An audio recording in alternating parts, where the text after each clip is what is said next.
దేవునికి దగ్గర అయ్యే కొలది ప్రతిరోజు దేవునితో నీకు సంభాషించే విధం ఉందిగానే ఉంటుంది. ఎందుకంటే దేవుని వాక్యం ధ్యానించే కొలది ఒక్కొక్క లోకం బయటపడుతుంది.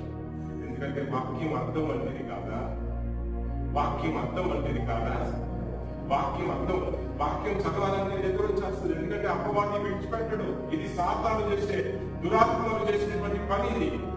ఎందుకంటే ఆ వాక్యం అనే అర్థము, ఆ అర్థము నిలబడే కొలది, వాక్యం అనే అర్థము ముందు నిలబడే కొలది మన దౌర్భాగ్య స్థితి మనకు కనిపిస్తుంది.